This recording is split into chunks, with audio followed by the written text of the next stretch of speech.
Hey guys, tonight we're heading back to a time when people went to the bathroom in a wooden box behind the barn, wiped with dried corn cobs, and hoped nothing slithered up through the hole. Colonial America wasn't exactly a luxury spa.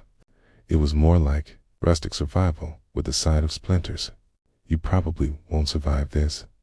So, before you get comfortable, take a moment to like the video and subscribe, but only if you genuinely enjoy what I do here. And while you're at it, drop your location and what time it is where you are. I'd love to see how many sleepy weirdos are joining me from across the world. Now, dim the lights, maybe turn on a fan for that soft background hum, and let's ease into tonight's journey together. Picture a chilly New England night. The stars are bright, the wind rattles the shutters, and out back, there's a little wooden structure.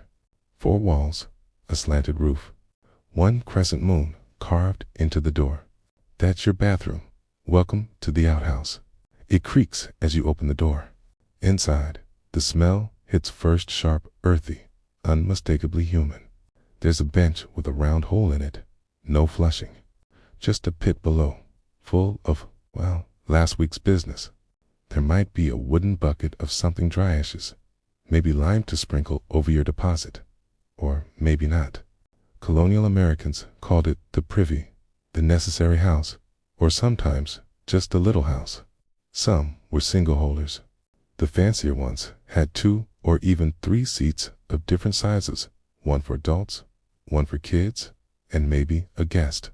Historians still argue whether multi-seat outhouses meant communal pooping or just size variety. The door never locked. Well, wind howled through the cracks, insects buzzed, and in summer, the smell became a wall you had to walk through. Yet this was an upgrade. Many families had nothing at all, just the woods or creek and a prayer. The outhouse sat far enough from the house to keep the smell away, but not so far that winter made it impossible to reach. People timed their visits carefully. You didn't go casually. You waited until it was absolutely necessary. And if it was nighttime, oh no, you'd rather hold it until sunrise. In those moments, chamber pots came into place, ramekin or metal bowls tucked under beds. But those had to be emptied too, usually by the youngest child or the lowest ranking servant. A glamorous job, no doubt.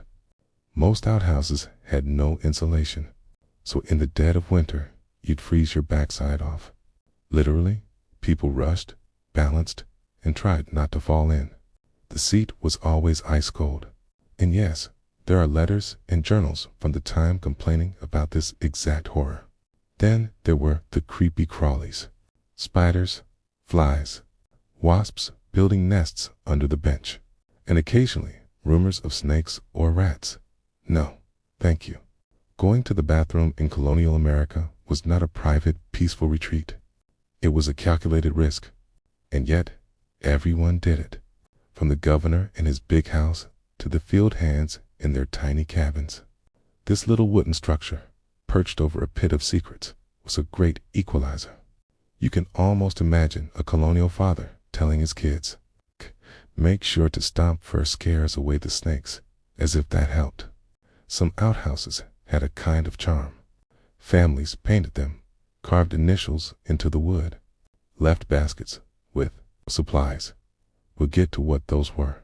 Spoiler, it wasn't charming, and over time, the outhouse became more than a necessity. It was where gossip was whispered, where folks sat for a moment of albeit smelly, fly-covered peace. In some communities, outhouses were shared. Neighbors might all use the same one, creating a kind of schedule, or just hoping not to run into each other mid-wipe. One diary from the 1740s mentioned 2 women chatting side by side through the wall. Privacy was a modern idea. Archaeologists today still dig up privy pits. Their time capsules filled with broken pottery, food, bones, toys, even old teeth. People dropped things or threw them away, or maybe just didn't care enough to retrieve them once they fell. It wasn't glamorous, it wasn't clean, but it worked, and it reminds us that even the most polished founding father had to shuffle out in the snow, lift his frock coat, and try not to fall in. And tomorrow morning, when you reach for your soft, perforated roll in a warm bathroom with running water, okay, maybe say a quiet thank you to the corncob ghosts of history. Before the first roll of toilet paper was ever invented, wiping wasn't even a formal concept. Colonial Americans, like many people throughout human history, simply cleaned themselves with what was nearby. And nearby could mean just about anything. A stick, a stone, a clump of grass, just nothing. Yes, sometimes folks just pulled their pants up and walked away. Let's just hope they weren't wearing white. Wiping, as we understand it today carefully, hygienically, wasn't the norm. People didn't talk about it. They didn't write about it much either, which makes researching the subject a bit like solving a mystery without clues. You kind of have to sniff around and follow the ... trail. Historians still argue whether wiping was considered important or just an optional extra. There are gaps in the record either because it was too private to mention or just too mundane to bother writing down. Now, back in the 1700s, there were no modern restrooms with shelves of plush paper and lavender-scented wipes. If you were lucky, maybe someone in the household left a pile of rags in the outhouse. But if you were really lucky, they weren't frozen solid in winter. Rags were one of the earliest go-tos for wiping, usually cut up bits of old linen shirts or worn-out underclothes. And yes, they were reused, washed, hung out to dry, and rotated back into duty. Imagine laundry day. Nature, of course, provided its own options. Smooth leaves were common, especially in forested areas. Broadleaf plants like mullein, lamb's ear, or even sycamore were favorites. Soft, absorbent, and surprisingly gentle until you grabbed poison ivy by mistake. Whoops. There are more than a few colonial diary entries that include vague descriptions of itching and shame that historians think might refer to unfortunate leaf choices. Then there were rocks, not sharp ones, but flat river stones or rounded pebbles, used carefully and probably not without a bit of discomfort, or snow in a pinch. Cold, yes, but free, and it gets the job done. In coastal communities, people used seaweed or handfuls of clean sand. Up north, pine cones and bark were common, but only the smoother kinds. Let's not even imagine someone trying it with a pitchy, spiky one. Ouch. Still, there was no one-size-fits-all approach. Wiping materials changed with the seasons, the region, and whatever was lying around. It was pure improvisation. One fringe theory suggests some people didn't wipe much at all, simply squatted longer over the hole and let gravity and air do the job. It's plausible, gross, but plausible, especially in areas where water was scarce and hygiene not well understood. And again, privacy wasn't guaranteed. In towns and dense settlements, you might be sharing your outhouse with several others. No one wanted to linger, so quick in, quick out, maybe grab a handful of straw and be on your way. In winter, when leaves and grass weren't available, people got creative or desperate. Corn husks, scraps of wool, even dried animal hides have been mentioned in some backwoods journals. And none of these came with aloe or quilted comfort. Even more shocking, some people used their own hand, then washed it if they washed it. That wasn't even unusual in some cultures of the time. You just knew which hand was for food and which hand was for the other stuff. Left hand, not for handshakes. Soap was available, but precious, often handmade from animal fat and wood ash. Not everyone had enough to waste it on bathroom cleanup, which means people often skipped washing entirely, or used just water, or wiped their hand in dirt or straw before continuing their day. And if you think this sounds uncivilized, remember this was completely normal for them. You'd be the weirdo, walking around with your fancy scented tissues and hand sanitizer. They would probably assume you were sickly or obsessed. Also, remember, underwear wasn't a given. Many colonial folks wore no undergarments beneath their layers, just long shirts or breeches. So wiping was a little simpler, but the risk of staining your trousers, quite real. Even wealth didn't always help. Rich folks might have access to cloth scraps or imported paper, but the concept of disposable wiping material didn't really exist. Things were reused, rinsed, and used again. Waste not, want not, and finally, let's talk about catalogs. That's right, in the 19th century, just as toilet paper started to become a thing, families used mail-order catalogs to wipe. The Sears Roebuck catalog, once read cover to cover, would live a second life in the outhouse. Soft? No. Effective? Debatable, but satisfying to tear out a page and really use that ad for patent medicine. All this to say, wiping wasn't a daily ceremony of softness and scent. It was a moment of grit, improvisation, and survival. And tomorrow, you flick the little chrome holder and pull off 3 perfect squares. Remember, the poor soul grabbing moss in the dark. Let's take a closer look at the weird, the wild, right, and the wonderfully gross items colonial Americans used to wipe their butts. Because if you didn't have leaves and you didn't have rags, you still had to do something. And that something was sometimes moss, seashells, or a mystery cloth that no one dared to identify. Moss was a favorite for many. Soft, absorbent, and growing in shady spots near creeks or on forest floors. It was nature's toilet paper. If it was dry, you could dampen it with a bit of water. If it was wet, well, let's just say it had a cooling effect. Colonial letters even mentioned moss beds, which could mean someone was stockpiling it for future use. That's some serious planning. Seashells, though? That's where things get painful. Along the coasts, certain communities were known to use clam shells or oyster shells. Not the sharp edges ideally, more like a scraping motion with the rounded part. Historians still argue whether this was a widespread habit or a misunderstood regional practice. Either way, one slip, and your bathroom trip just turned into an emergency. Then there's the mysterious cloth. Not quite linen, not quite cotton, and not quite clean. Old cleaning rags, maybe, torn curtain remnants.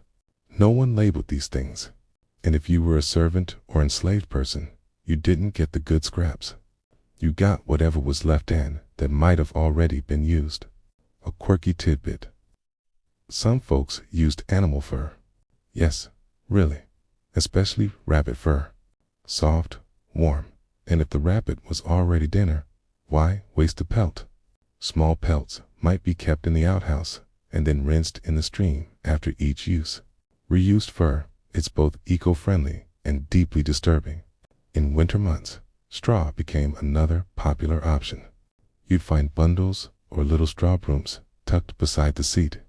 They weren't soft, but they were dry. Mostly. Just don't ask what kind of straw it was. And remember, paper wasn't always available. What little they had was valuable letters, books, receipts. Burning them for heat made more sense than wiping with them. But sometimes, when a page was no longer needed, like an outdated almanac or a pamphlet about last year's taxes, it went to the outhouse. One infamous example, the Old Farmer's Almanac. It had a hole punched in the corner for hanging, and people really did hang them in the outhouse for dual reading and wiping purposes. Educational and functional. Take that, iPads. In port cities, sailors brought back ideas and materials from abroad. Coconut husks, cloth from trade ships, even sanded driftwood. Yes, driftwood. Imagine wiping with a smooth plank of tree. They weren't comfortable, but they were reusable and compostable, which was very green long before sustainability became a buzzword. Of course, wealthier homes had more choices. They might keep imported cloth or pages from European books around. But even then, wiping wasn't talked about. It was an invisible routine, something you just did and moved on. Like sneezing dot or finding a toe in your soup. Okay, maybe not that in communal settings. The problem got trickier. Imagine a shared rag. That's right. In some households or inns, there might be one cloth everyone used. Quote, occasionally in a bucket, and hung back up for the next poor soul. It's enough to make you grateful for indoor plumbing. Scholars debate how often these materials were cleaned. Some think outhouse rags were washed every few days. Others say they were left until they disintegrated. Based on pit excavations, both theories have evidence. Either way, the smell must have been powerful. And there's one more fringe theory: snowballs. Some northern settlers, with nothing else to grab, apparently used fresh snowballs. Cold, yes, but clean, and possibly even invigorating. If you've ever had a snow cone and thought, I bet this could wipe something, you may have ancestral memory at play. It's amazing what humans will invent when the situation demands it. They turned fur into wet wipes, turned paper into treasure, and turned straw into a strategy. So next time you're down to one last square on the roll, think back. Somewhere, someone in buckled shoes was reaching for a pin of cone with a look of absolute resignation. Now, let's talk about the MVP of colonial toilet solutions: the humble, scratchy, undeniably strange dried corn cob. It wasn't just a joke or an old-timey exaggeration, people. Genuinely used dried corn cobs to clean themselves after doing their business. And not only did they use them, they swore by them for generations. So, how did a piece of leftover vegetable become the gold standard of wiping? First off, corn was everywhere. Colonial America, especially in the mid-Atlantic and southern regions, produced tons of it. After harvesting the kernels for food, livestock feed, or moonshine, farmers were left with piles of leftover cobs. They didn't just throw them out. Waste was a luxury. Cobs were dried and saved for kindling, crafts, and yes, it's hygiene. The dried cob, once stripped of its kernels, had a rough texture but a flexible spine. It was just dirty enough to scrub, but not enough to cause damage used correctly. Which, let's be honest, probably didn't always happen. One diary from the 1770s jokes about someone borrowing the good cob and not returning it. Historians still argue whether this was literal or a euphemism, but it proves the idea was familiar enough to joke about. It wasn't niche, it was normal. In fact, many outhouses had a basket or string of corn cobs hanging beside the seat.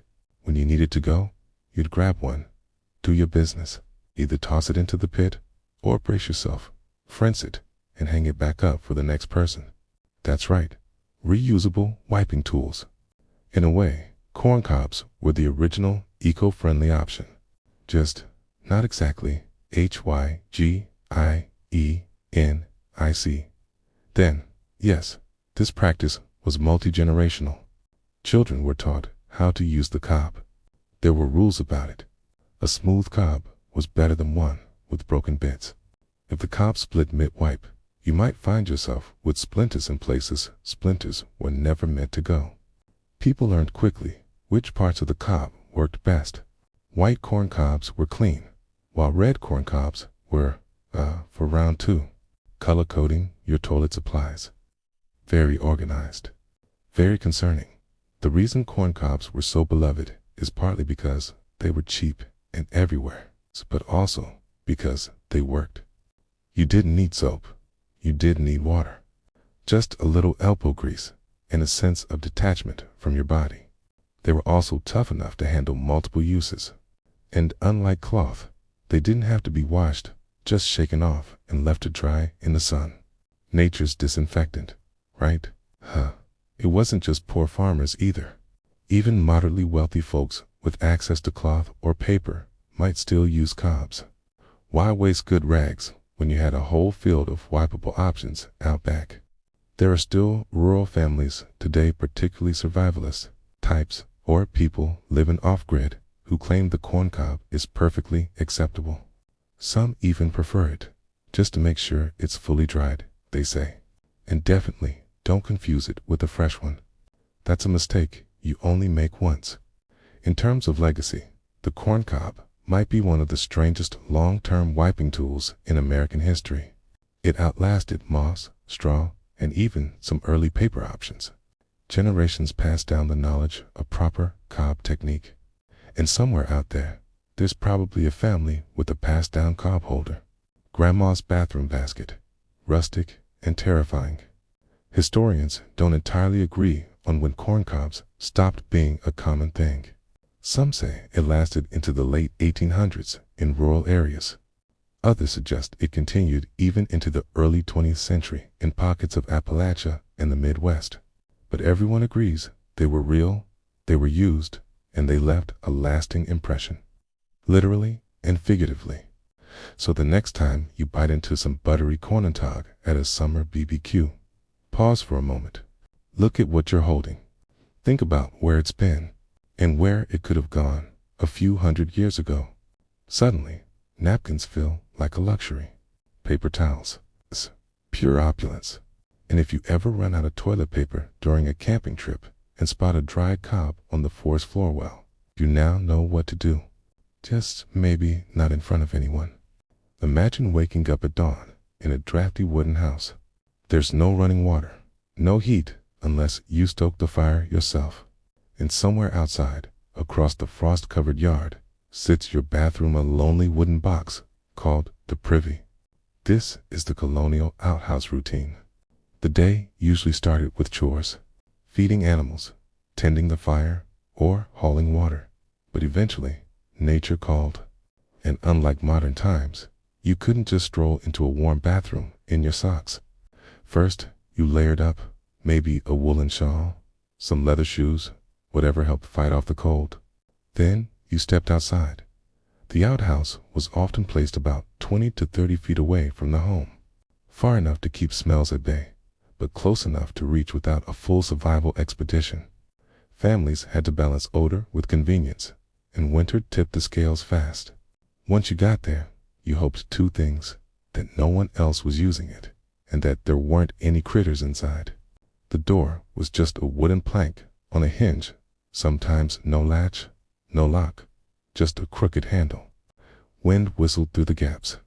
Cobwebs clung to the ceiling. Flies, always, even in winter. And then came the moment of truth. The seat, a wooden bench, hand-cut, sometimes sanded smooth, sometimes ... not. A round or oval hole carved into the center, with a pit beneath to collect the family's contributions. Some outhouses had 2 holes, or 3 different sizes, even, for adults, children, and maybe a small guest. Historians still argue whether these were for choice or for communal use. Either way, it's unsettling. Beside the hole might be a bucket or basket of supplies: old cloths, cobes, leaves, straw, or yesterday's newspaper if you were lucky. There was no privacy beyond the thin walls and a door that rarely stayed shut. And once seated, you were vulnerable. Vulnerable to drafts, insects, and the occasional curious raccoon. Most people didn't linger. The smell alone was enough motivation. Waste collected below, in a deep pit. Over time, that pit filled up. When it got too full or too smelly, families would either dig a new hole and move the outhouse, or scoop out the old one, a job no one wanted, ever. Some outhouses were built over sloped ground or had an access door at the back to shovel waste out more easily. If you're wondering who did this grim task, it was usually the youngest son or a hired hand. Or in enslaved households, the burden fell entirely on enslaved people. Sanitation was a chore passed downward, socially and literally. A quirky detail: some outhouses had crescent moons cut into the doors, while commonly believed to separate ladies' outhouses from gents'. That's likely a myth. More likely, it was just a simple, iconic way to allow light and air in. Though, if you've ever sat in a wooden box with no windows, you know even a little moonlight helps. And don't think it was a place for reflection or peace. You went in, you did what needed doing. You wiped with the best available option, and you left fast. The longer you stayed, the colder war smellier it got. Now, in towns or villages, wealthier families sometimes had backhouse boys, young servants whose job included keeping the privy clean, airing it out, and restocking supplies. Imagine trying to put that on a resume. expert in chamber pot disposal and corncob logistics. Even the design of the outhouse varied. Some had peaked roofs, some had slanted ones. A few were painted, most weren't. A very wealthy family might have a double-decker outhouse. Yes, that existed. 2 floors. Top level connected to the upstairs bedrooms, bottom level accessed outside. Engineers still debate how exactly that worked without acute fallout. One theory suggests offset holes, another a slanted chute. Let's hope it was that second one. And then there were the sounds. The creak of the door, the wind rattling through the boards, a suspicious rustle from the corner. You learn to ignore it all. Just focus on your mission. So picture a colonial farmer in the middle of a January snowstorm, hunched over in a dark wooden shack, wiping with a frozen page from an old calendar. That was life. That was normal. They didn't complain much, but you can bet they dreamed of the day when anything would make the experience just a little more pleasant. And one day, it would, but not for a very long time. Not everyone had an outhouse. In fact, many people in colonial America had no designated bathroom at all. For them, relieving oneself meant using a chamber pot, heading to the backwoods, or brace yourself just finding a quiet spot along the road. And yes, privacy was a luxury, not a right. Let's start with the chamber pot. Picture a squat, rounded bowl made of ceramic, tin, or pewter. Maybe it had a little handle. Maybe it didn't. It lived under the bed or beside it. At night, when it was cold and the outhouse was just too far, the chamber pot saved lives or at least bare feet from freezing. You'd go in a pot, cover it with a lid, and deal with it in the morning. Dealing with it usually meant taking it outside and dumping it in a designated waste pile, the garden, the pig trough, or directly into the outhouse pit. And if you were a servant, apprentice, or enslaved person, it was your job to empty the chamber pots every single day. Some houses had multiple pots, one for each family member, or one for adults and another for kids. In wealthier homes, you might even find matching chamber pot sets with floral patterns. A very fancy way to poop. Public spaces had their own issues. Inns, taverns, and city buildings rarely had outhouses for each room. Instead, guests shared chamber pots or used outdoor privies. Some cities, like Boston or Philadelphia, had public outhouses, little sheds near markets or docks, but they weren't cleaned often, or at all. Think of them as porta potties with zero maintenance. In poorer neighborhoods, people sometimes went wherever they could, behind buildings, in alleyways, over the edge of a dock. One infamous account from a colonial port town describes a woman lifting her skirts and squatting in a gutter while chatting with a neighbor. Totally normal, just not sanitary. And while this might sound horrifying, it was accepted. The smells of manure, smoke, and sweat were everywhere. A little human waste on the road didn't make headlines, but it did make plagues worse. Historians still argue whether the poor sanitation in urban areas contributed directly to outbreaks of smallpox and dysentery, or just made them more obvious. Another odd detail. Sometimes chamber pots weren't emptied at all during the day. They'd be placed in a corner or a hallway and simply covered, out of sight, out of mind, until the smell became a problem, at which point someone would sigh and carry it away, trying not to spill. In the countryside, people often went behind the barn or near the creek. In forested areas, a quick trip into the trees was more common than building a whole outhouse. It was basic, but effective. Children, especially young ones, often just squatted wherever they were, on the side of a path, behind a tree, or even near the porch. Families didn't stress about modesty. There were more pressing things to worry about, like food, survival, and wolves. In cities, there was also the risk of chamber pot dumping. Yes, people would toss their pots out the window, often with a shouted warning like "Garde as low," French for watch out for the water. Except it wasn't water, it was yesterday's stew, if you get my meaning. You'd be walking along, minding your business, and suddenly splat. Congratulations, you just got a surprise bath from the second floor. Because of this, city streets were often soaked in, everything. Sanitation laws eventually came around, but in colonial America, they were spotty, at best. Enforcement was weak. For those without a pot or a pit, the woods became the toilet. And even in small towns, going out back meant exactly that. Grab a stick, find a spot, do your thing. If you're lucky, there was a rag or leaf waiting nearby. Even weddings, fairs, or public events had little in the way of restroom planning. People would walk away from the crowd, find a bush, and return without comment. It wasn't rudeness, it was just life. So, while we picture outhouses as the colonial standard, the reality was much messier.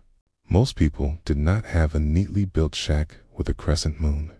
They had pots, bushes, or a dark corner of the barn. It worked, barely. But if you think that's bad, just wait until you hear what they use to wipe after doing their business in public. Once you've done your business, there's one important question. Now what? In colonial America, the answer was sometimes yesterday's news. Literally. Newspapers were a go-to wiping tool, especially when they were old, unreadable, or just no longer relevant. And if they happened to be fresh off the press, well, some folks didn't wait to read them first. Paper was valuable back then, but not sacred. Most families didn't have the budget for store-bought writing paper. So when newspapers, pamphlets, or mail-order catalogs came through the house, they were read, reread, and then, when the time was right, repurposed for a very different task. The most famous example, Asterisk, the Farmer's Almanac. Every year, this little book came with weather predictions, planting advice, and charming illustrations. It also had a small hole punched in the top corner. That wasn't a printing error. It was for hanging the almanac in the outhouse. Easy to reach, easy to tear a page out when nature called. Others didn't bother. But here's the catch. Early newspapers weren't soft. They were printed on rough, fibrous, stock-cheap pulp that didn't break down easily. If you're picturing the absorbency of modern toilet paper, forget it. These pages were stiff, sometimes crinkly, and had sharp corners. You had to crumple them up a bit first to soften the edge, like tenderizing meat, but with more risk to your dignity. Still, people got used to it. Kids learned to stack old papers in the outhouse. Some even cut the pages into neat little squares and strung them together with twine. The early version of perforated rolls, just not comforting. In towns and cities where newspapers were more common, wiping with the news became the norm. You might find last month's election results, a runaway ad, or a hand-drawn sketch of a wanted pyritol pressed up against your behind. Reading on the throne took on a whole new meaning. Historians still argue whether this use of newspapers was more common among the middle class or the poor. Some claim wealthier homes were more likely to burn their papers for kindling. Either way, there's no shortage of evidence, especially in excavated privy pits of paper waste used for something other than reading. Of course, this practice wasn't without problems. Ink rubbed off. The texture was rough. And if you used too many pages and tossed them into a pit, it could clog up fast. Some families even had to dig their waste trenches more often because they were full of soggy newsprint. A quirky side story. Some colonial pranksters mostly would sneak political pamphlets into someone else's outhouse, hoping to make a statement. Imagine finding your rival's campaign flyer in the wiping pile. Coincidence, or a very pointed message? In wealthier households, imported newspapers were a sign of status. French news, British gossip sheets, or long-winded essays from philosophers like Locke or Voltaire. And yes, those lofty thoughts sometimes met an unfortunate end. A brilliant essay on liberty and natural rights, used to clean up after chilly night.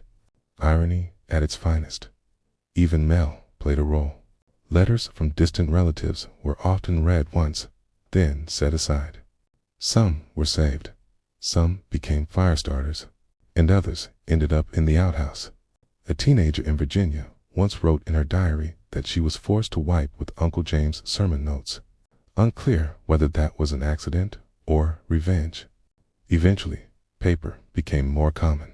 Shops sold waste sheets, extra, misprinted, or damaged pages for pennies. People bought them in stacks, not to read, but to wipe.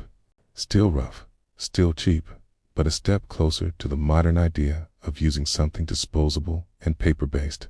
But don't forget, none of it flushed. Everything stayed in the pit. And unlike biodegradable toilet paper today, old newspapers didn't break down quickly. In some outhouse digs, the paper pages are still readable hundreds of years later. A full-color ad for baking soap preserved under generations of waste. Beautiful and slightly horrifying. So, next time you scroll through your phone while on the toilet, think back to the colonists squinting at an ink-smudged page, trying to read about the price of molasses while bracing for a paper cut. It makes that ultra-soft 3-ply stuff feel like royal treatment. Imagine it's January. You've just crawled out from under a heavy quilt in a cabin with no insulation. The floor is cold. Your breath fogs the air. And now, because nature doesn't care about your comfort, you have to use the outhouse. Welcome to Cold Butts and Winter Woes, Colonial Edition. Let's start with the temperature. Snow piled high, the wind howled through every crack, and the inside of an outhouse turned into a tiny wooden freezer. The toilet seat, not just cold, weaponized cold. Sitting down could steal the breath from your lungs and convince you to rethink all your life choices. Colonial folks developed tricks to survive these moments. Some warmed a cloth by the fire and stuffed it under their coat for the walk. Others brought along a hot stone, wrapped in wool, to sit on briefly before making contact with the seat. A few even resorted to squatting instead of sitting. Float above it and hope your knees hold out.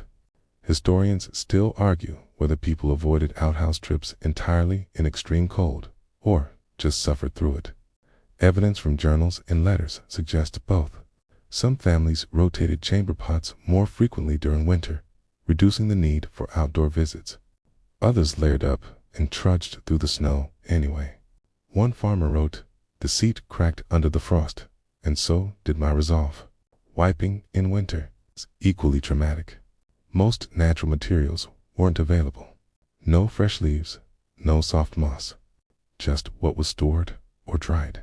Straw, cloth, scraps, and if you were truly unlucky, frozen corn cobs. And yes, people have written about using a cold, stiff rag and regretting it deeply. Rags left in the outhouse overnight would freeze solid. So would paper, if it was damp. More than one diary includes notes about beating the cloth to soften it, which basically means smacking frozen wiping material against a wall until it thawed enough to use. Romantic, isn't it? Sometimes people got clever. They'd keep wiping supplies indoors, carry them out in a basket, and rush the whole process. Do your business, wipe, toss the rag or paper into a pail, and get back to the fire before frostbite set in. A family in upstate New York reportedly had a rotation system. Each member had their own labeled cloth, not for modesty, but to avoid cross-contamination in the laundry. Let's not forget how long layers made everything harder. Men in winter coats and wool trousers could manage, but women in petticoats, chemises, and heavy skirts had to juggle freezing fingers and heaps of fabric just to find their way to the business end of things. Add in a snowstorm or a frozen door latch, and it became an extreme sport. And the smell. You'd think cold would help, and it did, a little, but it didn't stop everything. Outhouses still held a persistent funk, like frozen compost and despair. Worse, in the deep cold, pits could freeze entirely. Nothing decomposed, waste, just stacked, like poop stalagmites. Some clever folks insulated their outhouses, lined the inside with old rugs, added a wooden flap to the seat, or built a mini fire nearby before dawn. But for most, that was too much work. They just endured.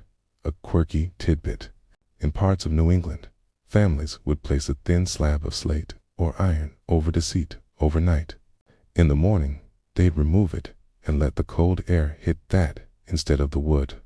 Kind of like pre-chilling your misery onto something else. Not ideal, but effective. For kids, winter bathroom trips were legendary. Many parents instructed them to hold it till light. Some were given chamber pots disguised as little benches or stools, especially in wealthier homes. And no, they weren't optional. No one wanted to walk a sleepy 6-year-old through knee-deep snow at midnight. In larger homes or boarding houses, winter even changed the social schedule. People ate less and avoided drinks at night. Not because they weren't thirsty, but because fewer fluids meant fewer outhouse trips. That's some serious planning. One surviving letter from a Massachusetts merchant in 1763 jokes that he'd rather fight redcoats than visit the privy at dawn. That puts things into perspective. So when winter rolled around, the outhouse became not just a toilet, but a challenge, a frozen test of your endurance and planning skills. Every visit required bravery, speed, and a deep respect for your own rear end. And if you think this was the worst of it, just wait until the sun goes down. Now, picture this. It's late evening, a candle flickers in the corner, and you're a colonial woman layered in petticoats, shifts, a corset, and stockings. Suddenly, you need to use the bathroom, fast. Welcome to the nightmare of asterisk, ladies, layers. In logistics, when simply going to the outhouse became a full-blown operation for women in colonial America. Relieving themselves wasn't just uncomfortable light, was a strategic, sometimes acrobatic event. Unlike men, who could quickly step aside or lift a flap, women had to deal with layers of fabric, tight stays, long drawers, and social expectations. Modesty mattered, even when no one was around. A typical day's outfit included an undershift, stays laced tight, 1 or 2 petticoats, an outer gown, and sometimes an apron. Getting undressed to go meant unpinning and untying everything, often in a freezing outhouse or behind a tree. Fast wasn't an option. Functional design, definitely not. So what did they do?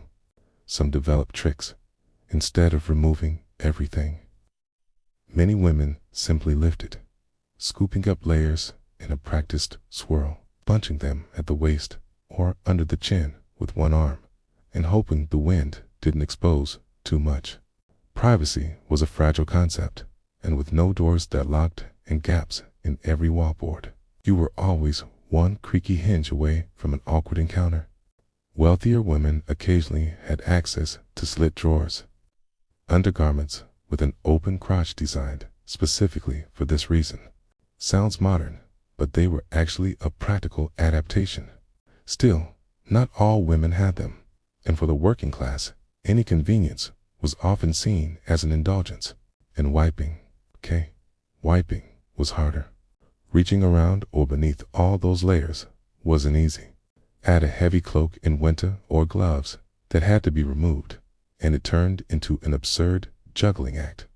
Most women learned to manage it early in life and just got used to the struggle. Some carried personal cloths tucked into a hidden pocket called a pocket hoop, not sewn into the dress, but tied around the waist under the outer layers. These cloths were used and washed like handkerchiefs. Privacy extended only so far. Many diaries refer to cleaning cloths or necessaries with vague language that historians still decode today. And chamber pots. Women used them frequently, especially at night. In homes with several female residents, chamber pots lined up under beds or in closets. In the morning, the contents were quietly dumped into the outhouse pit, behind the garden fence, or into the communal waste pile. Who did the dumping? Usually the youngest girl, the maid, or in enslaved households, enslaved women. A fringe tidbit: some traveling women used portable urinals shaped like funnels or flasks, known as burdalus, These dainty devices were porcelain, small enough to fit under a skirt, and sometimes decorated. A little too elegant for their purpose, but they allowed women to relieve themselves discreetly in carriages or at crowded gatherings.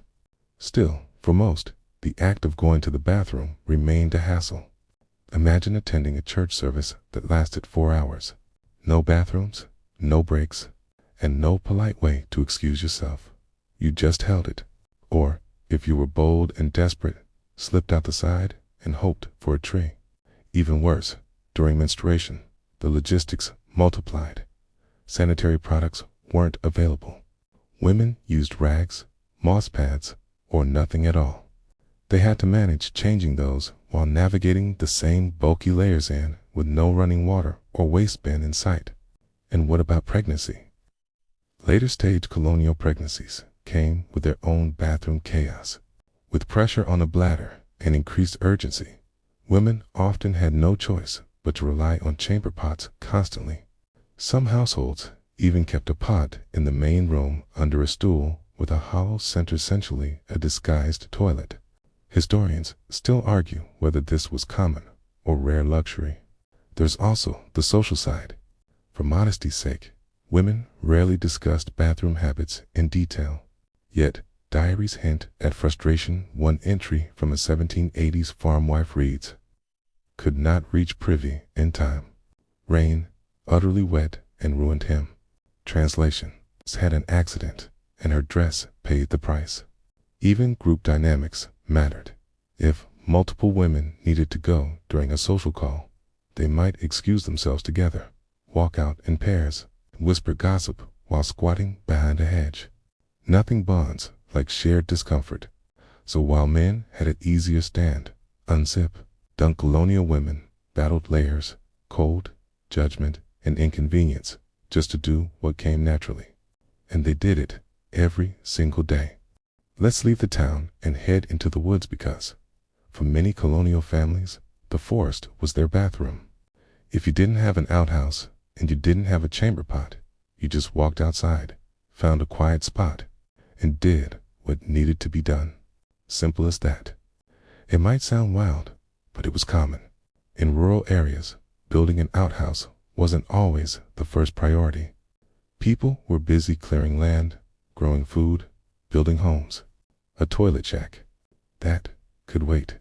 And really, nature offered all the space anyone could need. The process was quick. You'd find a tree, a bush, or a little dip in the ground. Pull down your trousers or lift your skirts and squat. Some people carried a small stick to dig a hole first. Others didn't bother. It wasn't neat, but it worked. Most families had go spots, areas they used regularly behind the barn, near a big rock, or beside the creek. If you were lucky, there was a worn path to it. If you weren't, you hoped no snakes were hiding in the grass. And wiping, same story. You used what was around: grass, leaves, smooth bark, or even a dry pinnacone if you had no other choice. Moss was a favorite, if you could find it, but in the wrong season, even moss was hard to get. One French story says some kids used rabbit tails for wiping. Soft, yes, but imagine chasing the rabbit first. In rain. Oh no. If it was raining, you got wet. There was no roof, no shelter, just a fast dash, soggy clothes, and the sound of mud squishing under your feet. If it was winter, that mud turned to ice. Some people avoided the go spot entirely when the weather turned cold. Instead, they'd hold it or use a chamber pot if they had one. Bugs were everywhere too. In the warmer months, flies, mosquitoes, and even bees made using the woods tricky. People learned to stomp and make noise as they walked, not to scare off bears, but to warn snakes and bugs they were coming. Kids didn't mind as much. Going outside felt normal to them. Don't look around too much and cover it up if you can. Parents might joke about feeding the ground. Waste could attract animals or make people sick if it got near water. And yes, that happened. Waste near creeks or wells caused illness. Historians still argue whether colonists truly understood the danger of dirty water. But many did try to keep their business far from their drinking supply. Better safe than sorry. In some communities, people used latrine logs. That's read-along log placed over a shallow ditch. You'd sit on it like a bench, do your business, and then cover it with dirt, shared by neighbors. Not glamorous, but easier on the knees. Travelers had it worst. On the road, there were no stops, just trees. Maybe a fence post, if you were lucky. People carried handkerchiefs or rags in their pockets for emergencies. Some left nothing behind but footprints and a very confused squirrel. And let's talk about accidents. Oh yes, they happened. Slipping on wet grass, losing your balance, or dropping your only cloth into the mud. Embarrassing. Absolutely. But so common that no one even teased you too much. Even church picnics or barn raisings had a bush line, a row of trees where people went, one after another. No privacy. Just everyone facing the same way, pretending not to notice each other. Imagine making eye contact mid-squat. Not ideal. So while outhouses were the dream, the woods were reality for many. It was messy, cold, and full of bugs. But it was also free and always nearby. You didn't need to dig a pit or build walls. You just needed to walk a little and hope the wind wasn't blowing the wrong way. And honestly, after trying frozen paper, seashells, or straw, a soft patch of moss in the forest probably felt like a luxury. So now you've gone to the bathroom. You wiped, maybe with moss, maybe with a cob, maybe just crossed your fingers. But here comes the next big question. Did colonial Americans wash afterward? The honest answer, not usually. Washing after using the bathroom wasn't part of the daily routine for most people in the 1700s. Soap was rare, water was precious, and your germs weren't understood yet. People didn't really connect dirty hands with getting sick. So now you've gone to the bathroom. You wiped, maybe with moss, maybe with a cob, maybe just crossed your fingers. But here comes the next big question. Did colonial Americans wash afterward? The honest answer? Not usually. Washing after using the bathroom wasn't a part of the daily routine for most people in the 1700s. Soap was rare, water was precious, and germs weren't understood yet. People didn't really connect dirty hands with getting sick. So now you've gone to the bathroom. You wiped maybe with moss, maybe with a cob, maybe just crossed your fingers. But here comes the next big question. Did colonial Americans wash afterward? The honest answer, not usually. Washing after using the bathroom wasn't part of the daily routine for most people in the 1700s. Soap was rare, water was precious, and germs weren't understood yet. People didn't really connect dirty hands with getting sick. Historians still argue whether some folks had cleaning habits we just don't have records of. But most hand washing after the outhouse was not common practice. Water didn't just come out of a faucet. You had to carry it from a well or a stream or collect it in a rain barrel. That meant every drop was valuable. Most water was saved for cooking, drinking, or washing clothes, not for cleaning hands every time you used the bathroom. Soap existed, but it wasn't fun. It was made from animal fat and lye, harsh stuff. It burned the skin if it wasn't mixed right.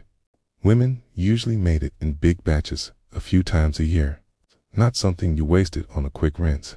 Most people just wiped and went on with their day. Maybe they wiped their hands on their pants or apron. Maybe they rubbed them in some dirt or straw or nothing at all. Hands stayed dirty. This didn't mean they were careless. It just wasn't part of their thinking. The idea that invisible things on your hands could make you sick, that came much later, in the 1800s. Before that, people blamed bad air, humors, or even sin for illness, not poop-covered fingers. Some households kept a wash basin on the porch or near the back door. Bowl of water, maybe with a cloth. But it wasn't for every bathroom trip. Mostly it was for before meals or when guests arrived. Looking clean was more important than actually being clean. A quirky fact. Some people thought washing too often could make you sick. They believed water opened your pores and let illness in. So the cleaner you were, the more danger you were in. It sounds strange today, but back then, it was common sense. There are even reports of people rubbing vinegar or ashes on their hands instead of washing. Ashes were thought to kill smells and purify the skin. Spoiler, they didn't, but it gave people peace of mind. For kids, hygiene was even looser. Children ran barefoot, wiped with whatever they found, and didn't think twice. Parents worried more about manners and chores than about germs. If little Thomas ate bread without house hands, well, that was life. In enslaved communities, things were worse. They often had no soap, no basins, and limited access to clean water. Hand washing was rare, not because they didn't care, but because the tools just weren't given to them. In cities, some inns and public houses offered a communal wash bowl, a single bowl for everyone to rinse in, after bathroom use, after dinner, after travel. Same bowl, same water. You just hoped the person before you didn't have anything contagious. And let's talk about towels because there weren't many. A shared cloth might hang by the wash bowl, stiff, smelly, used by the whole family. It wasn't changed daily, sometimes not even weekly. That towel knew too much. Of course, some people did try to stay clean. Wealthier families had more water, better soap, even servants to help. They might wash after a bathroom trip, especially if company was around. But this was the exception, not the rule. Even doctors and midwives didn't always wash. One record shows a doctor delivering a baby right after tending to a cow. It's midnight. The fires burned low. The room is quiet, except for the soft creaking of old wood and the distant sound of wind outside. And suddenly, you feel it. That slow, creeping urgency in your belly. Uh-oh, you need to go. Welcome to the long walk at night, colonial style. Going to the bathroom during the day was no treat. But at night, it was a whole new level of misery.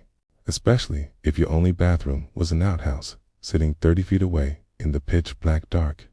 Colonial homes didn't have electric lights. Of course, if you were lucky, the moon was full and the sky was clear. If not, it was total darkness. No flashlight, no street lamps. Just your feet, your nerves, and the sound of twigs snapping into something that may or may not be a raccoon. So what did people do? First option, hold it. Many did. They'd toss and turn in bed, trying to ignore the growing pressure, especially in winter. Getting out of a warm bed, stepping onto cold wooden floors, and walking into the freezing night. Not ideal. Second option, chamber pot. If you had one and many did, you reached under the bed, did your business, and slid it back like nothing happened. It wasn't glamorous, but it was warm, private, and didn't involve wolves. For women, especially, chamber pots were a lifesaver. Easier than bundling up and fighting through skirts in the cold. But if there was no pot, or if it was full, then you had to make the trip. You'd light a candle or lantern, grab a coat, maybe a scarf, and head outside. Every step felt longer in the dark.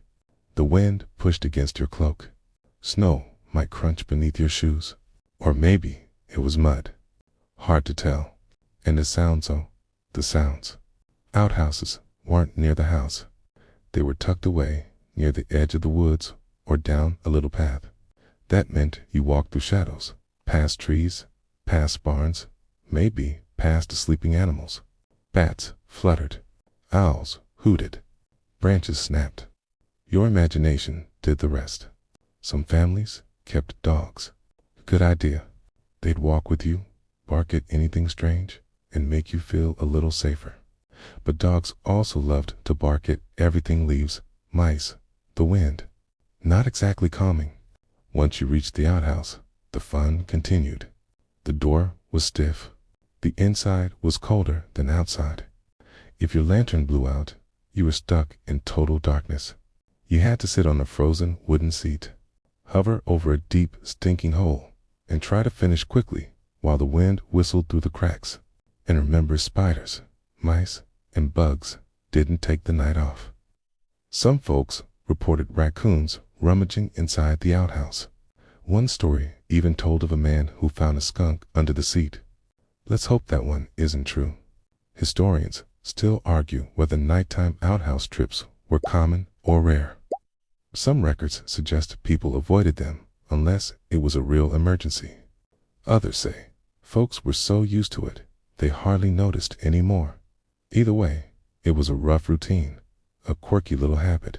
Some people sang quietly to themselves on the way out and back. It wasn't for fun. It was to let others know they were out there. Don't lock the door, I'm coming back.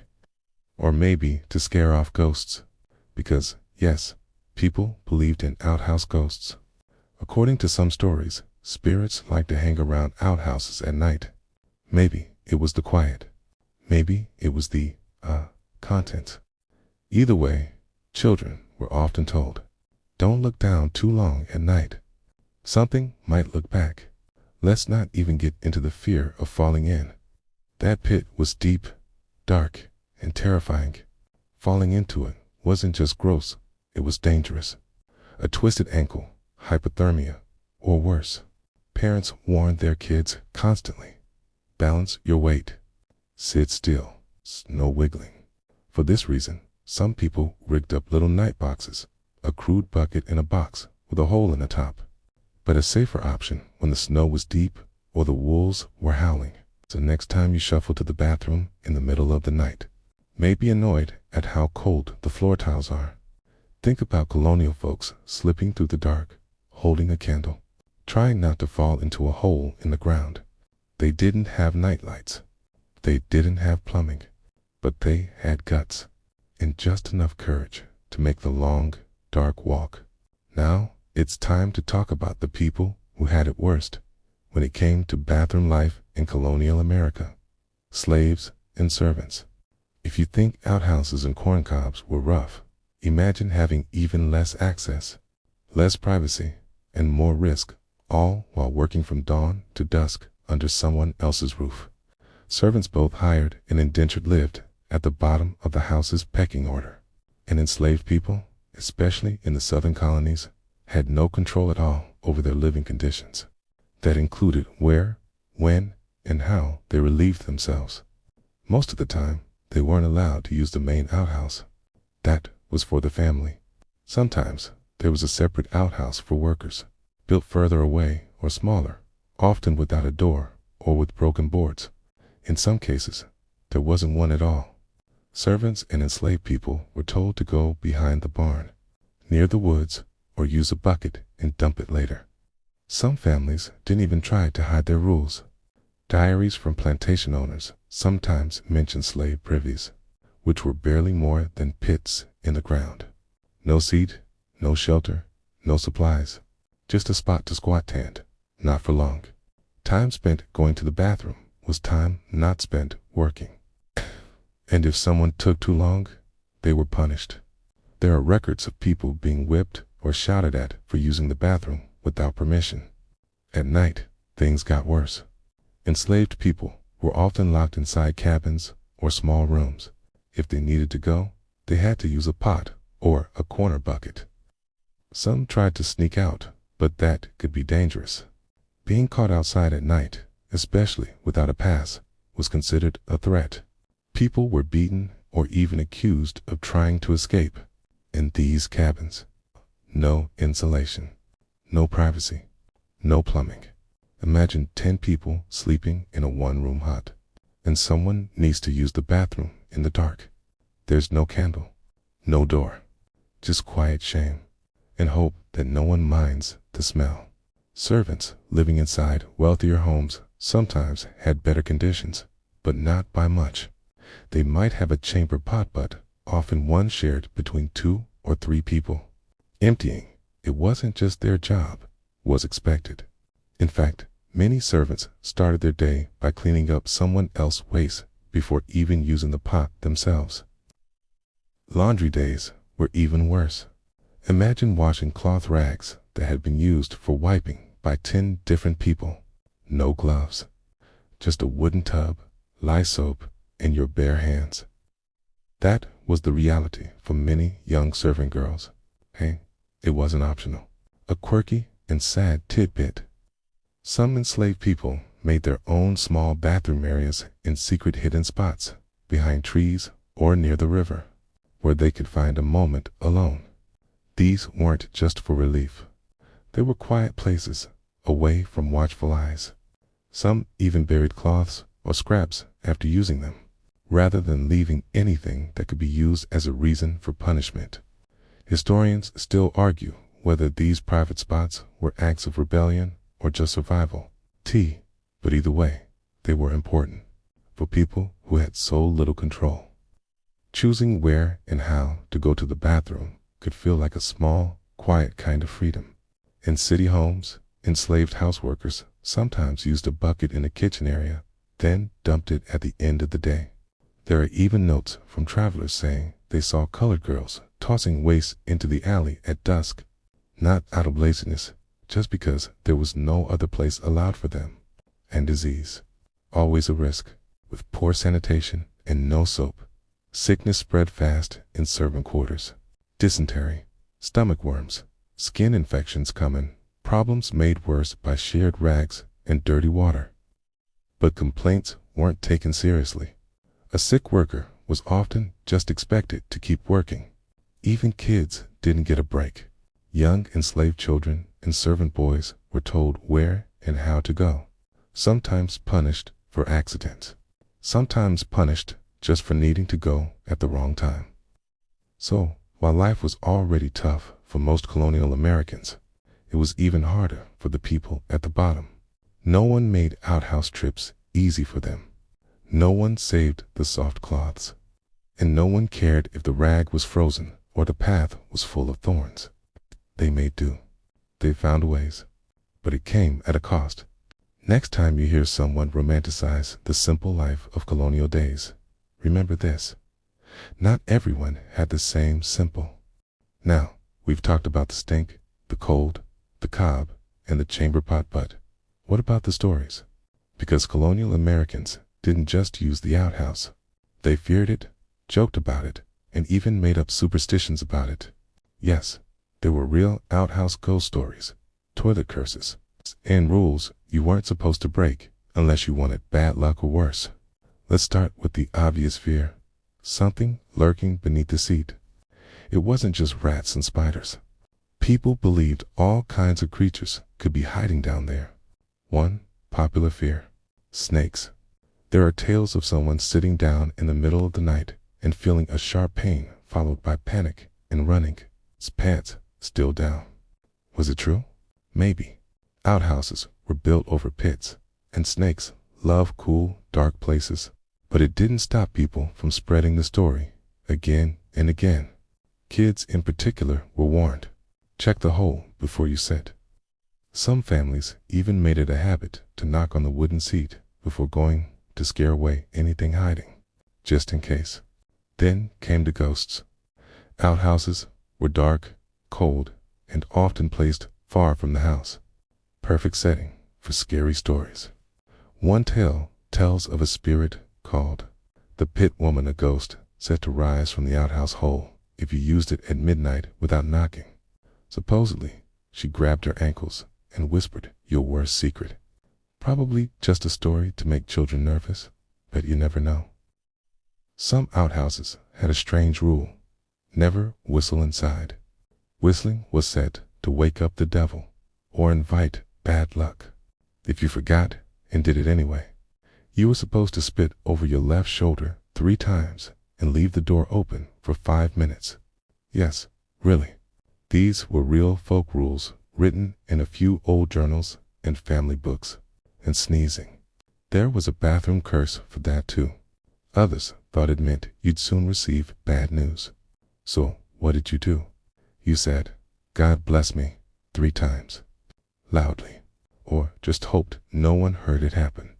A fringe belief from the Appalachian region claimed that outhouse pits could trap souls. If someone died and their body wasn't properly buried, their spirit could get stuck near waste. For this reason, people avoided building privies near old graveyards or vice versa. Then there were the jokes. Light-hearted, but still based on fear. Old Ben's back again, or the stink's alive. Not exactly Shakespeare, but it kept people laughing. Or at least, nervous laughing. Another strange custom. Some believed that dropping a coin, usually a copper penny, to the pit would bring luck. Not because of anything magical, but because only the truly brave would go down there to get it. If you did, you proved yourself fearless, and maybe a little crazy. Kids, of course, were experts in outhouse stairs. Touch the pit wall. Sit inside in the dark for 1 whole minute. Knock 3 times and whisper a ghost's name. These were the colonial version of horror games, played with moonlight and creaky boards instead of mirrors and daps. A few houses even had cursed outhouses. These were ones where someone had died nearby, or strange noises were heard. People avoided them. One letter from 1794 describes a farm family in New Jersey who tore down and rebuilt their outhouse because something moved in the hole. No one wanted to use it after that. And then there were the toilet dreams believed to be omens. If you dreamed about falling into an outhouse pit, it meant you were keeping a secret. If you dreamed the door wouldn't close, someone was gossiping about you. These dreams were shared over breakfast in whispers with lots of side-eye. Of course, most of this was just talk. But in a world without lights, science, or much understanding of disease, people looked for explanations. And sometimes it was easier to believe that a spirit in the pit was to blame than admit that poor hygiene made everyone sick. Superstitions gave people a sense of control. Knock before you sit. Don't whistle. Spit over your shoulder.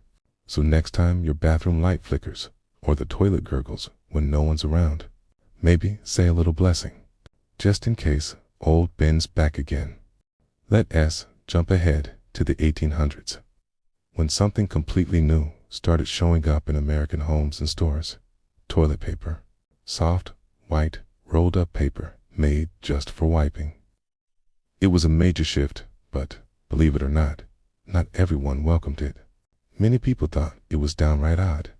Commercial toilet paper first appeared in the mid to late 1800s.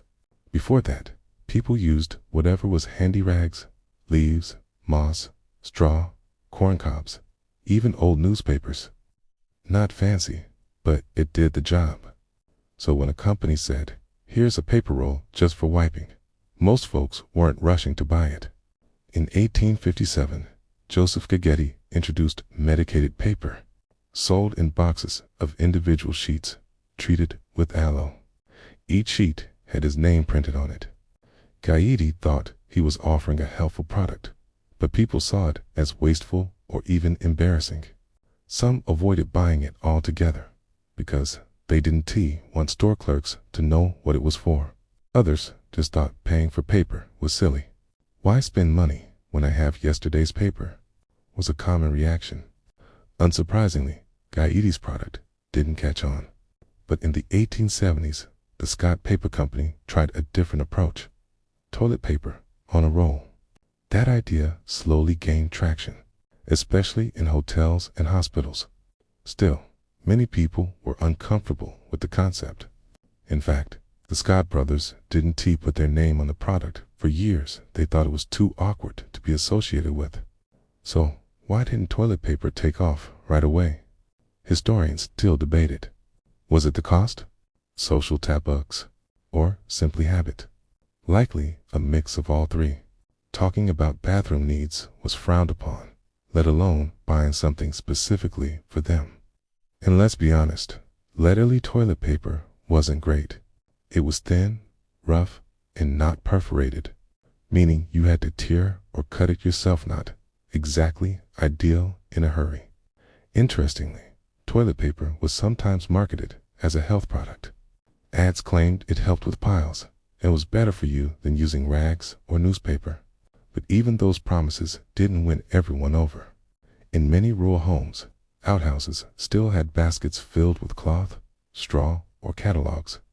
Chamber pots were still emptied, manually, a paper roll hanging by a string. That was something for city folk. Toilet paper was seen as a luxury. Some stores sold it, but only wealthier families bought it. Others tried it once, didn't like it, and went back to what they knew. There were even stories of people saving it for guests to make their outhouse seem more upscale, or sticking with corncobs the rest of the time. Gradually, things began to change. As indoor plumbing spread in cities, so did the idea of a private bathroom with a toilet, sink, and yes, a roll of toilet paper. That shift made the product more popular. Demand grew, production increased, and soon the roll soft, perforated, and discreet became a quiet emblem of modern living. By the early 1900s, the Scott brand finally put its name on the packaging. People weren't embarrassed anymore. Toilet paper was here to stay, but in the late 1800s, it was still new, still odd, still the subject of whispers in general stores and jokes out in the barn. If someone said, "I bought a whole roll just for wiping," their neighbor might chuckle and say, "What's wrong with a corncob?" To them, the old ways worked just fine. Why switch? So the next time you tear off a neat square and toss it away without a thought. Remember, there was a time when that was considered strange, unnecessary, even shameful. And somewhere out there, someone still swears the Sears catalog was the better deal. Let us rewind to the early days of toilet paper, the very first rolls that made their way into stores, hotels, and a few bold households. While the concept of soft, hygienic paper sounds great, the original products were anything but luxurious. In truth, they were rough, clumsy, and sometimes downright painful. Yes, we're talking about splinters. Those first rolls were made from raw wood pulp with none of the refinement we're used to today. The result, sheets that felt more like light sandpaper than something you'd want near sensitive skin. One unhappy customer in the early 1900s famously complained, "It's like dragging bark across a wound." Hardly a glowing endorsement. The culprit was poorly processed pulp. It often contained tiny wood, fragments barely visible, but sharp enough to leave scratches, itching, or worse. A few unlucky saws even ended up with actual splinters in very unfortunate places. So why did anyone buy it? Well, with indoor plumbing becoming more common, people had to rethink what they used. Rags and corncobs didn't flush while they clogged the new systems.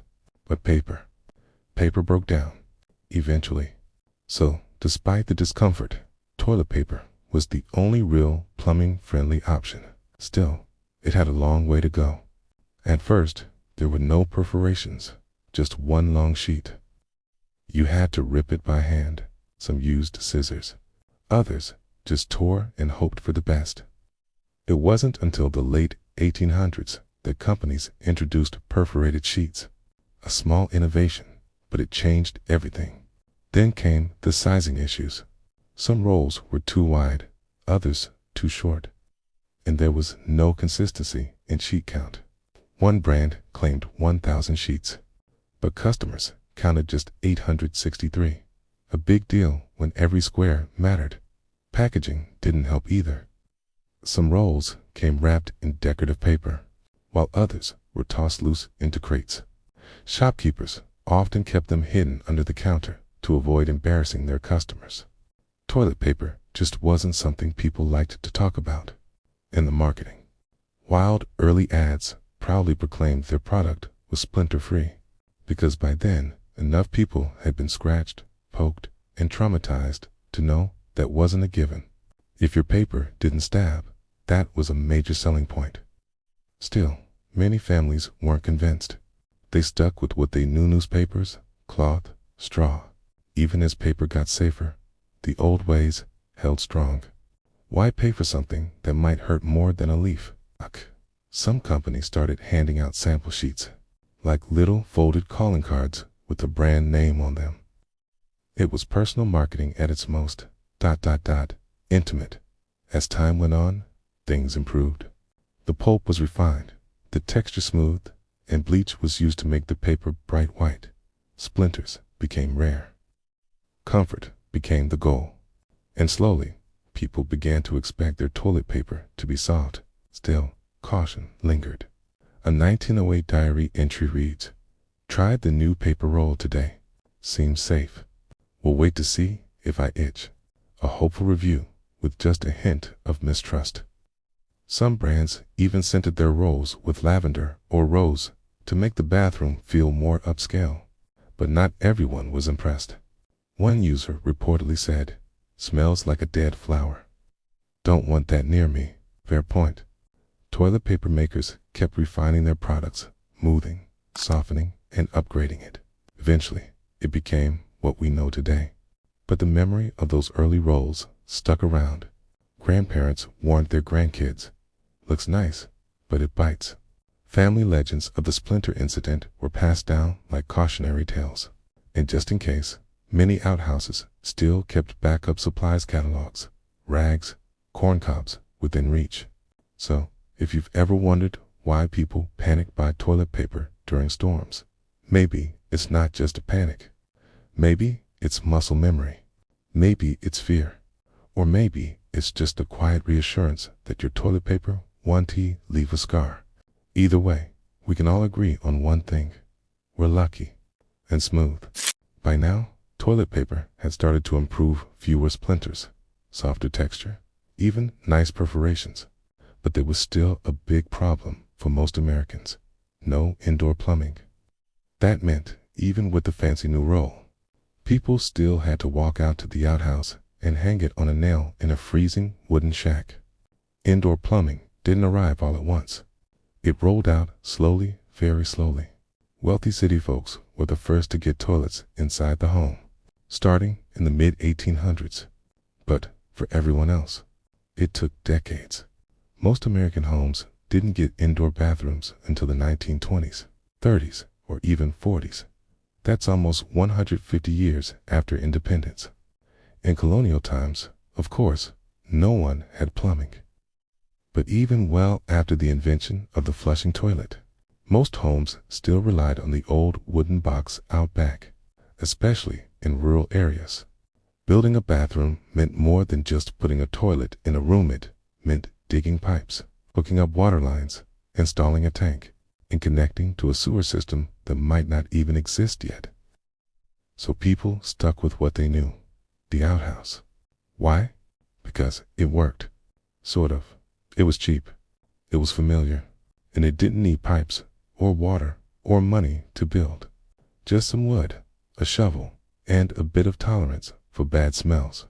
Even when families added indoor sinks and bathtubs, many still used the outhouse for years. Sometimes it was habit. Sometimes it was practicality. Why put a toilet in the house when you have to carry all that waste out later anyway?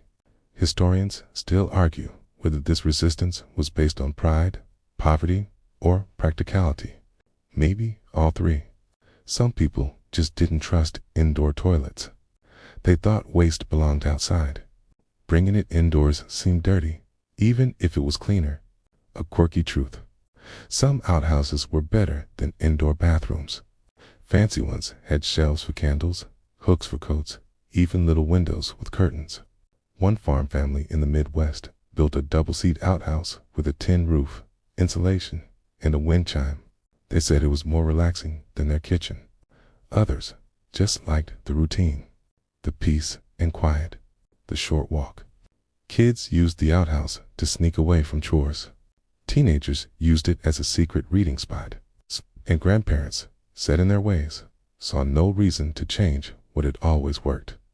Even when the bathroom was finally built inside, the outhouse often stayed, just in case, for emergencies, for guests, for big family gatherings. Some even turned it into a tool shed or chicken coop. Others just let it sit there, slowly leaning with time, still full of stories. In southern towns, where plumbing arrived later, outhouses remained a normal part of life well into the 1950s. One man recalled being teased at school because he still had a two-hauler in his backyard. But at home, no one cared. It was part of the landscape, like the barn or the clothesline. And let's be honest, Sturley indoor toilets weren't perfect either. They leaked. They clogged. They sometimes froze in winter. Families would keep a chamber pot as backup, or still use the outhouse when the pipes acted up. One woman wrote, "I trust the pit more than I trust that porcelain machine." For African American communities, especially in the segregated South, indoor plumbing was even harder to get. Access to infrastructure was unequal. Outhouses remained a necessity far longer than in white neighborhoods. Many were shared between families. Some were built with scrap wood, others dug by hand in hard clay. The outhouse even became a symbol of something larger: resilience, resourcefulness, and sometimes resistance. Holding on to the outhouse meant holding on to tradition. It meant you didn't need anyone else's system. You had your own. Of course, no one missed the smell, or the spiders, or the 3 a.m. visits in the snow. But change takes time. And for a long while, even as toilet paper got softer, toilets stayed where they'd always been: outside. So the next time you walk into your clean, warm bathroom, remember that the path to indoor plumbing was slow, really slow.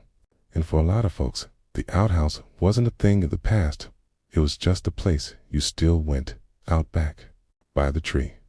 Now, let us shift focus to something colonial people feared almost as much as running out of leaves: getting sick from bad smells. That's right. In colonial times, people believed that foul odors caused disease.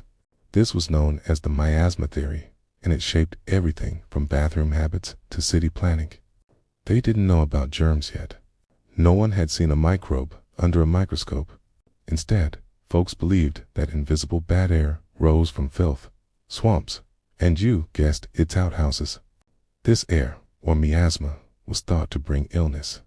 The stronger the stench, the more dangerous it was. So if your privy smelled horrible, it wasn't just gross. It was deadly.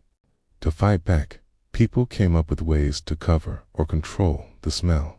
Some threw lime, ashes, or sawdust down into the pit after each visit. This didn't really disinfect anything, but it helped hide the odorant. That was what mattered to them. A quirky trick: hanging bundles of herbs inside the outhouse. Lavender, mint, rosemary tied together and hung from the ceiling like stinky air fresheners. It didn't stop disease, but it helped people feel safer. Some even placed flowers on the seat, which sounds nice until you remember what's going on underneath. Wealthier families might install a little pipe or vent hole in the back of their outhouse to let the bad air out, but most people just hoped a good breeze would do the trick. Or, better yet, winter. Even homes without indoor plumbing took extra steps to keep smells away from living spaces. Outhouses were built far from wells because people feared the miasma might sink into the water and poison it.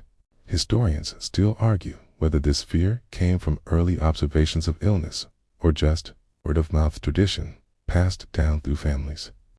Whatever the reason, people didn't just think waste was gross. They thought it was dangerous to breathe. One old letter describes a woman fainting while emptying a chamber pot because the vapors came up too quickly. Another warned not to breathe deeply while entering the privy, or the sickness of the pit might stick to your lungs. Some folks even wore scented handkerchiefs over their noses while doing their business. It wasn't fashion, it was survival, they believed. And yes, children were sometimes told to hold your breath the whole time in the outhouse. Good luck with that. Cities and towns eventually created rules about where waste could be dumped. You couldn't just toss it into the street anymore. There were night soil collectors and larger townsmen who cleaned out outhouse pits and carried the waste away in carts. These workers were sometimes feared, sometimes laughed at, and almost always avoided at dinner parties. One fringe theory claimed that bad smells could linger on your clothes and bring illness into your home. This led to odd customs, like airing out your coat on the line after a long outhouse visit or changing clothes before entering a clean room. Doctors of the time even warned against reading too long in the outhouse, not because of germs, but because sitting in that bad air could weaken the brain. One medical book from the 1700s states, "Avoid loitering in areas of foul perfume, for they do dull the senses and invite fevers." Translation: don't read the whole almanac on the toilet. These beliefs weren't just silly, they affected how communities worked. Towns tried to move outhouses to the edges of property lines. It separated privies from guest rooms with long walkways. And during outbreaks of disease, waste pits were sometimes sealed or burned, not to kill germs, but to stop the smell from spreading death. Even cleaning products were chosen for their scent: vinegar, lemon pills, ash soap. Not because they killed bacteria, they didn't, but because they masked the odor. Clean smelling meant clean living, at least in theory. The miasma theory stuck around for a long time. People truly believed that bad smells carried sickness. It wasn't until the late 1800s when scientists like Louis Pasteur and Robert Koch began studying germs that the truth came out. Disease didn't come from stink. It came from bacteria, often passed by dirty hands, contaminated water, or unclean tools. Still, the fear of foul air didn't go away overnight. For some, it felt right. You smell something bad, you get sick. Easy to believe, hard to unlearn. So next time you wrinkle your nose in a public restroom, remember, centuries ago, people thought that exact smell could kill you. And in a strange way, it made them a little cleaner, a little more cautious, and a whole lot more likely to tie herbs to a nail on the wall. Now we come to a curious twist in this whole story. Modern people trying the old ways again. Right? In a world full of plush toilet paper, heated seats, and automatic flushes, some folks have gone back to wiping like it's 1775 on purpose. Who are these people?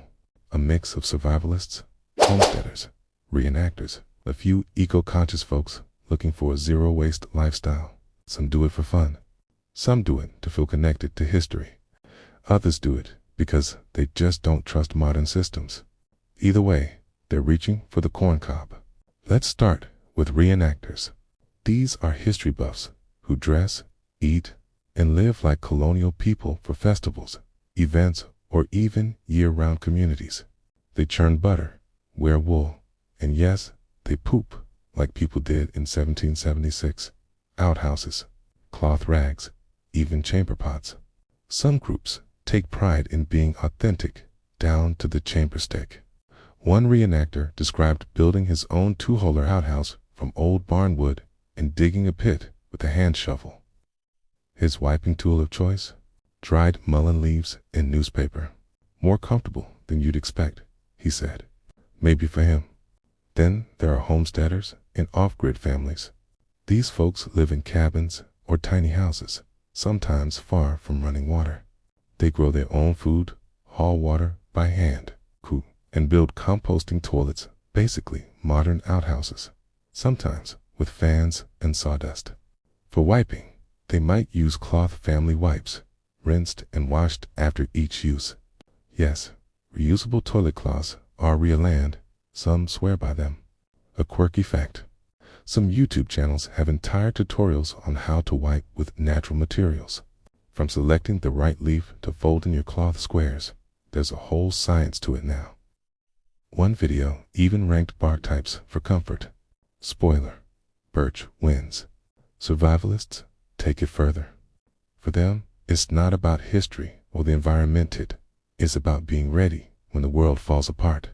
They keep dried corn cobs in storage bins, test moss absorption in the backyard, and practice building emergency pit toilets.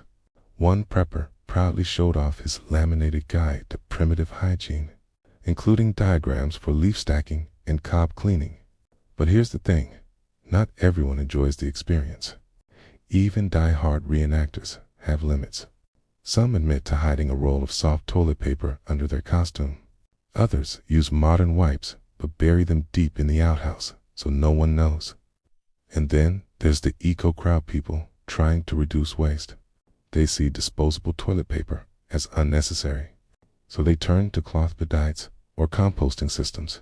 Some even make wiping bundles with soft rags rolled into neat little stacks beside the toilet. Wash after use. Dry in the sun. Repeat. Historians still debate whether these modern throwbacks are truly accurate or just loosely inspired. Most colonial folks didn't worry about softness or eco-friendliness. They were just surviving. But the new generation, they're experimenting, recording, reviewing. One blog rated moss 9 out of 10 for feel, but tricky in dry weather. Still, there are real lessons here. Modern people who try old methods often come away with a new respect for the past. They realize how hard it was, how clever people had to be, and how much we take for granted today. Some even say their mindset changes, that going outside, squatting behind a tree, and wiping with a stick made them feel more connected to the earth, or at least reminded them to bring toilet paper next time. Of course, others quit after one try. One woman wrote, "I thought cloth wipes would be easy. Then I had to clean them. Never again." Fair enough. And health experts, most don't recommend going fully colonial. Rags and leaves can carry bacteria. Improperly cleaned cloths can spread infections. Using snow or bark, risky business. There's a reason toilet paper caught on. But still, the interest is growing. Workshops, videos, and articles all over the internet show people learning from history, not just for curiosity, but for resilience. Because if there's ever another toilet paper shortage, knowing how to use a dried cob might come in handy. So yes, people today still try the old ways. Some laugh, some gag, and some keep going. And every time they reach for moss or a smooth rock, they're stepping back into a world where wiping was a daily act of courage and sometimes creativity. Now, let's dig literally into the final chapter of this messy, scratchy, and strangely fascinating tale, because long after colonial Americans did their business and moved on, they left behind a record of their bathroom habits, buried in the ground. Welcome to what they left behind, where outhouse pits become time machines for archaeologists. You might think old outhouses would be the last place someone would want to explore. But for historians and scientists, privy pits are gold mines. They resealed off spaces filled with everything people didn't want any more end. That includes a whole lot more than just waste. Why? Because outhouses weren't just toilets. They were also garbage cans. People threw in broken dishes, spoiled food, old shoes, bones, buttons, fabric scraps, and sometimes entire letters or books. And since the pit was deep and rarely touched, much of it stayed preserved for centuries. Archaeologists today carefully excavate these old, privy sites, often in the backyards of historic homes or former colonial settlements. They dig slowly, layer by layer, often using toothbrushes and trowels to sift through dirt. And what they find is often surprisingly personal. One dig in Philadelphia uncovered a broken porcelain chamber pot, bits of lace, and a pile of charred newspaper squares likely used for wiping. Another site in Virginia revealed dozens of corn cobs at the bottom of a pit, some still perfectly intact, their kernels long gone, but the scratchy texture preserved by time. A crunchy time capsule. Historians still argue over how much of what we find in privies was trash and how much was hidden on purpose. Sometimes people drop things by accident, rings, coins, spoons. Other times they may have used the pit to destroy something. Love letters, tax papers, evidence of something they didn't want found. A quirky find. In one colonial outhouse, researchers found a small child's toya carved wooden horseberry deep in the muck. Did it fall in? Or was it tossed away after a tantrum? We'll never know, but it tells a story. And yes, there's actual poop science too. Experts called coprolite analysts study preserved waste from these pits to learn what people ate, what diseases they had, even which parasites lived in their intestines. It's gross, but it's also incredibly helpful. Seeds, bones, even insect shells can survive in old waste, giving clues about everything from farming to health. Sometimes, whole latrine layers are uncovered beneath colonial cities. When building new roads or subway lines, crews dig down and find hidden toilets from 2 or 3 centuries ago. That's when the archaeologists rush in, gloves on, excited about the good stuff. In some cases, what's found in the outhouse contradicts the history books, like discovering expensive perfume bottles or fancy dishware at a home that was thought to be poor, or finding a stash of British coins behind a house that supposedly hated the crown. Pits don't lie. Even the placement of an outhouse can tell a story. Some were built far from the home, some right beside it. Some had deep pits, others were shallow and moved often. By mapping outhouse locations, historians learned how land was used, how families lived, what their priorities were: comfort, smell, or just speed. Sometimes you'll even find midnight disposal artifacts, things tossed in the pit under cover of darkness. A broken wine bottle, a cut-up corset, a suspiciously scorched ledger. The outhouse was private. What went in there often stayed there, until now. These findings are usually kept in museums or research labs. But the real treasure isn't the object, it's the insight. A chipped teacup in a pit says, "We drank tea here." A scorched book says, "We had secrets." A basket of used cloths says, "We lived messily." Honestly, today, very few original colonial outhouses remain standing. Most have rotted away or were demolished long ago. But the pits beneath them, still there, quietly waiting, full of secrets, smells, and soft clues from a harder time. So if you ever visit a historic home, don't just admire the fancy parlor or creaky wooden floors. Ask where the privy used to be. If they're digging back there, you might just get to see a centuries-old corncob up close. That's history. Not written in books, but buried deep at the end of a long, cold walk in a place most people try to forget. So now, with the flicker of candlelight fading and the night growing still, let's slow things down. Take a breath. Let the images of frosty outhouses, rustling leaves, and well-worn chamber pots gently drift away. You've just walked through centuries of quiet discomfort, through cold nights, scratchy cobs, brave squats in the woods, and the soft rustle of newspaper pages put to creative use.